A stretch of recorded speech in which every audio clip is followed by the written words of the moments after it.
son, I don't know who you are, but this shit is incredible. There's no way that you're in North Carolina by yourself making shit like that. I said it's one of the best things I heard in a long time. So I'm tripping. I'm just like, yo, who is, because normally we know everybody. Right. So it's like, who is this dude in the middle of North Carolina? I don't know them. Grammy Award-winning producer, engineer, and also record executive Young Guru sits down and he talks about how he actually linked up with Ninth Wonder and how everything came about to actually get him on the album, the Black Album by Jay-Z. Listen to him as he breaks it down. Check it out. Threat is that again, and as Hop points to me, all the stuff really go back to Hop.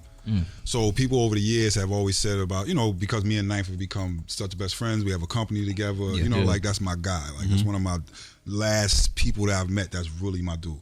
But I learned about Little Brother from Hop.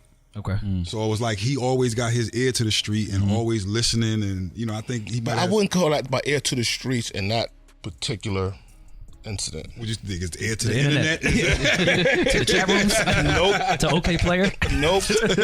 Because I got the tape from Craig Coleman. Oh, okay. Because Craig Coleman was like, hey, you will like this type of thing. Yeah. Okay. And I give Craig a lot of credit. Same thing with Lupe, Little Brother. You know what I mean? Like he saw those things and was like, hey, guys, what do you think of this? And as soon as I heard Little Brother, it was the listening record. It was done. It was like the best thing I heard up to that point in a couple years, just from as an album, as a body of work. I was like, wow, this should sound like some shit I heard in high school. Yeah. You know what I mean? It was like the first time I got that feeling, probably since like maybe a Doom or something like that. But I'm not sure if this is before Doom. No, this is after. Right. It's after. Yeah. After. Gotcha. Yeah, because they did open up for Doom at the it's after. Best But that's your thing though, Hop. Like you always did.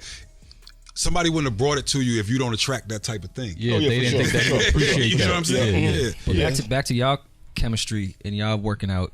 Well, you guys are both like nerds in a good way. Like y'all like underground shit, but know how to make mainstream shit sound correct. So it's like y'all two are the perfect people to be like, yo, Little Brother, Ninth Wonder, this could work on a Black Album. Yeah. Very few people are like that. We'll be able to see that and hear that. Straight mainstream or they're straight underground. Right, yeah. No, I definitely was in the middle the all my life. Back to the question of Ninth and Threat. It was just super dope because one, the dude who ended up filming Fade to Black is a guy named T. Because Hop had gave me the record, I'm sitting there just tripping. Like Hop said, it's one of the best things I heard in a long time. So I'm tripping. I'm just like, yo, who is, because normally we know everybody. Right. So it's like, who is this dude in the middle of North Carolina? I don't know them. So the dude T was like, yo, I know him.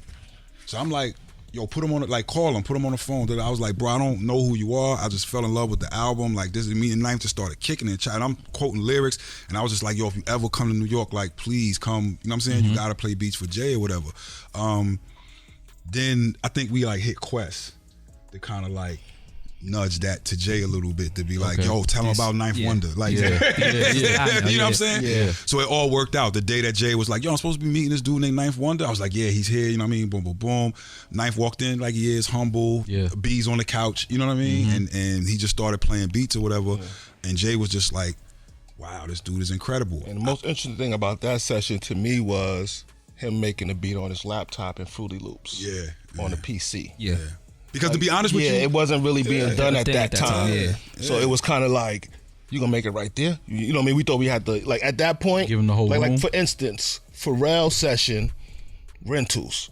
Yeah. Like 4 rolling 4080s. Yeah. You know what I'm saying? A ASR, a MPC, a couple other things. You know what I'm saying? A Planet Fat. What you call? You know what I'm saying? Like he had all of those things, and I remember that because even when later on, I knew what his rental list was. Yeah. So that was there.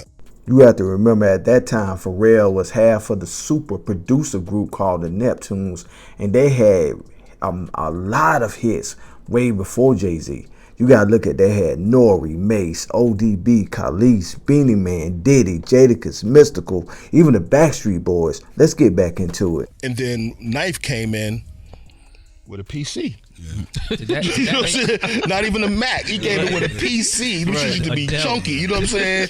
You know, PCs just started getting light. You know what I'm saying? And he did it on the spot. That's did what it on the because spot. he played so many beats. And again, it's the same thing. Like I don't even think we had an AUK. I don't think it was an auxiliary. Yeah, we didn't have an aux cord. He had to like print it out, right? He had to like print it out. Aux cord at that point. Yeah, it wasn't like just think about it. You know what I'm Like, saying? what world were we in when we didn't have an aux We didn't have no aux cord. People look at him like he's not a real producer. Like, what is this guy doing? Like, come on, Pharrell just brought in 17 keyboards. Like, that's the producer I need to work with. We Not the didn't guy on have time to say that because literally, like, he went over all those beats. Jay sometimes will like the beat but don't have an idea to it. So in Jay's, Jay had the threat idea and he said to Ninth, you think you could do something with this? You know what I'm saying? Yeah. And Ninth sat there right there and flipped it. So 20 minutes later, he gave him the thing. You know what I'm saying? This is why you have to master your craft. You have to put in your hours, even when nobody is looking. Just like Young Guru said, Ninth Wonder, he had the beats, he had the PC, but Jay-Z wanted him to make a beat on the spot. And by Ninth Wonder putting in them hours, he was able to do it, and the rest is history. And it actually changed his life. Let's get back into the story. Did he have Cedric, the entertainer, in mind as well? Now, Jay had that happen, and what is ill is I was going again through all the old files. I have at least 40 minutes of Cedric the Entertainer just saying wild shit. Like he's just in there in character for like 40 minutes. Did he come that same night? Yeah.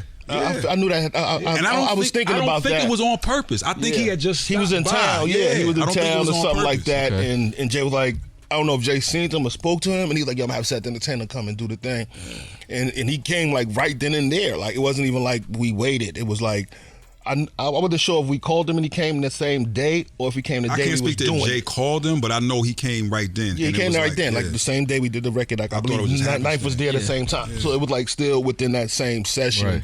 So that record was done that night. Wow. That record was and done. I was real specific to Knife about like, yo, okay, chill until I give you the final listing. Yeah. Because a lot of times producers, they be like, yo, I submitted my beat. Jay wrote a verse to it. Yeah. Oh, wow, Yeah. Jay did a whole song. Then we get to the last minute and be like, bruh, for whatever reason, this one got knocked off. And you been telling your whole people's like, everybody in the city, album. everybody in the city think you on Jay album. Imagine walking around with Cedric the Entertainer and Jay-Z on a beat and it don't come out. Yeah. Like I swear to God, it's Cedric. It exists. Hove, I swear, it exists. So I was happy when it did make it. I hit Knife and was like, "Yo, you on it?" And you know what I mean, his lawyer hit him. It was dope. It was a really dope, and that sparked me and Knife's whole relationship, and that's my brother. And I never seen him again. But I'm just playing.